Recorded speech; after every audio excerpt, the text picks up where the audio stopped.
presidente do Sindicato Nacional da Polícia. Boa noite, bem-vindo. Obrigado por aceitar o nosso convite. Nós estamos a ver uma consequência eventual do protesto numa área que é o futebol, que é uma área que diz muito aos portugueses, mas faço-lhe uma pergunta direta. Neste momento estão em causa as eleições legislativas de 10 de março? Boa noite. A verdade é que ninguém estava à espera do que ia acontecer hoje e começamos a temer que, de facto, se para hoje houve falta de polícias, poderá haver falta de polícias para 10 de março, porque os boletins de voto são transportados pelas forças de segurança e as urnas de voto também.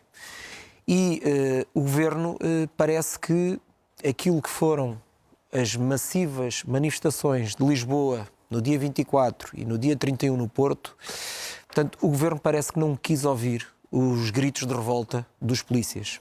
Mas dado que estamos a falar de um período muito importante para a democracia, não quero aqui desaconselhar ações semelhantes a esta no dia das eleições legislativas?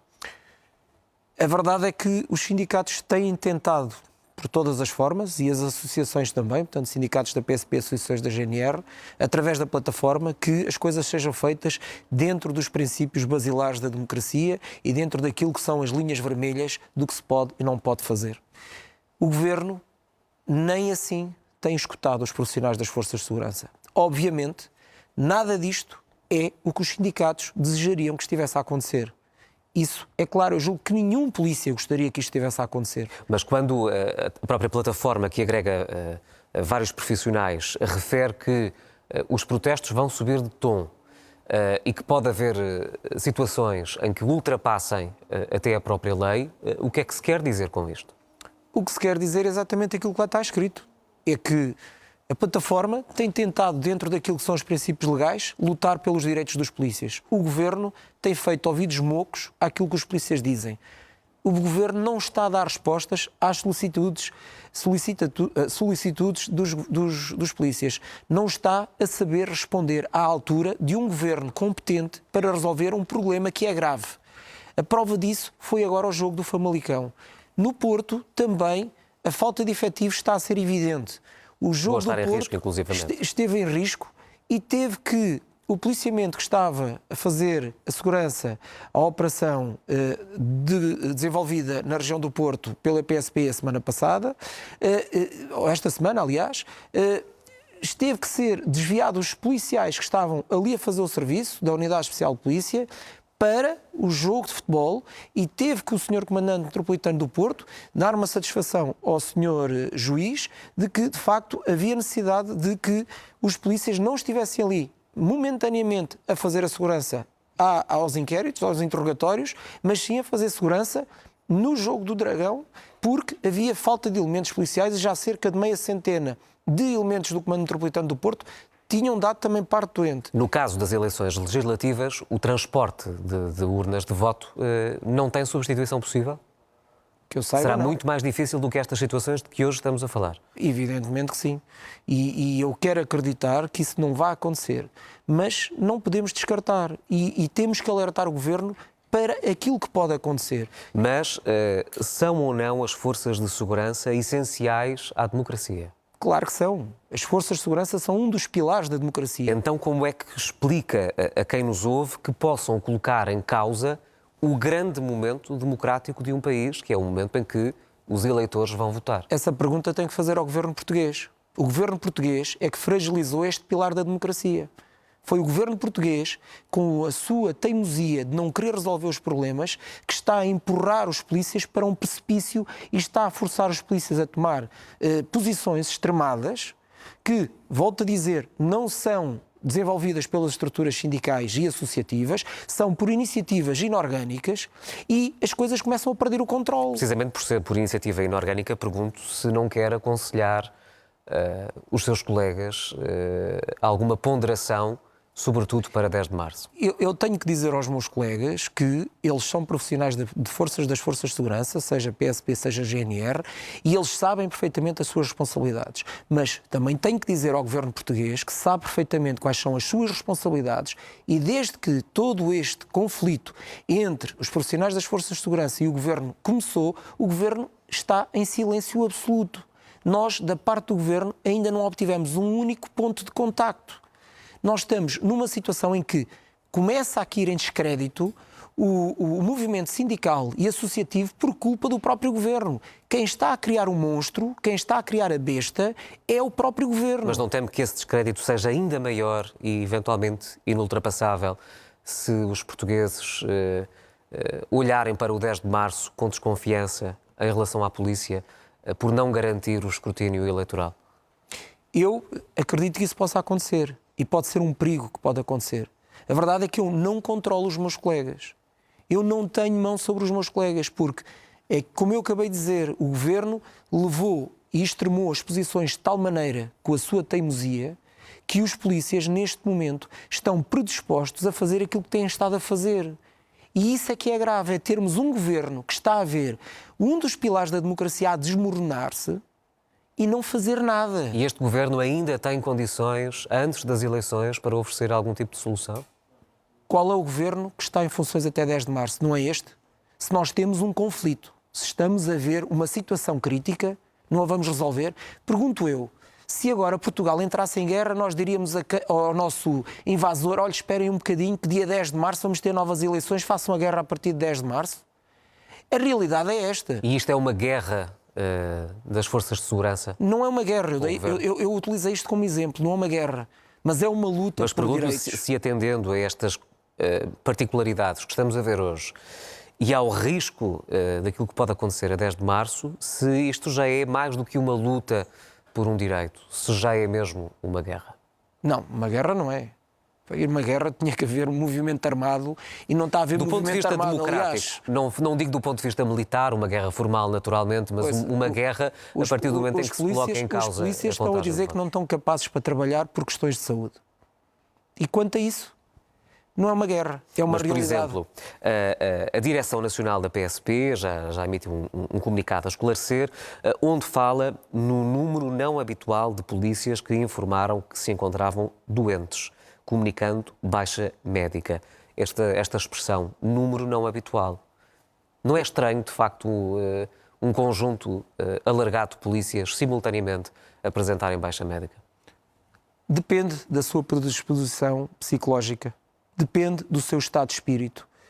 Os ânimos andam a ferver dentro da polícia e termos pessoas na rua que se calhar estão numa situação psicológica que não será a mais recomendada para eles estarem a trabalhar, se calhar é melhor estarem em casa. O problema é o alastramento disto que nós tentamos evitar ao máximo. As forças sindicais e associativas têm feito tudo o que é possível. Fizeram uma manifestação em Lisboa, deram um sinal ao governo, o governo, silêncio absoluto.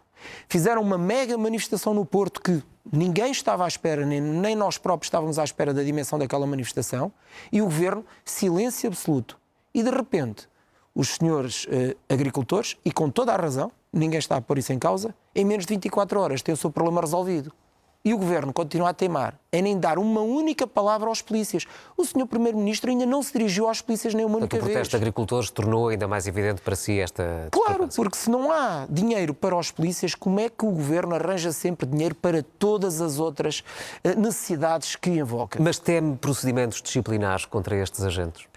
Isso é algo que tenho que perguntar à Direção Nacional da PSP. É provável que os haja, não ponho isso em causa. PSP é uma estrutura hierarquizada e que tem um código deontológico e um estatuto disciplinar e, obviamente, eu não ponho em causa que, em determinadas situações, se a PSP assim entender, irá haver o desenvolvimento de ações disciplinares. Agora, os elementos também terão direito à defesa. Mas a Liga informa também, num esclarecimento, que vai exigir nas instâncias próprias ser ressarcida pelos danos. A quem é que pedirá? À PSP? Ao Estado português, deduzo eu. Quem suspendeu o jogo de futebol foi o senhor árbitro. É a única pessoa com poderes para suspender um jogo de futebol. Quem decidiu não haver jogo depois foram os clubes. Não pode haver um jogo sem condições de segurança. Não, pode haver um jogo. Nós, a polícia, Mas podemos nem por estar exemplo, presentes. Uma das descrições, por exemplo, é que entre as 6 e as 7 da tarde havia um cordão policial com um número não superior a 3 polícias. Isto são condições de segurança? Olha, podem não ser condições de segurança, mas também temos que alertar que os polícias não são usados para dar educação aos adeptos de futebol. Os adeptos de futebol pacíficos deveriam estar presentes para assistir a um jogo de futebol, não é para fazer batalhas campais. Portanto, o jogo poderá muito bem se desenrolar sem a presença sequer de um único polícia. Mas sente alguma responsabilidade dos feridos que existem, ou seja, 6 feridos, um deles, à partir daquilo que indica, é que está em estado grave. Sente alguma falta de responsabilidade em relação a estas pessoas, ou responsabilidade, aliás, em relação a estas pessoas, pela falta de policionamento? Eu não digo que isto possa ter escalado e ter se tornado uma situação pior por não haver policiamento em número suficiente. Agora, não são os polícias que são responsáveis por agressões desenvolvidas por cidadãos entre eles.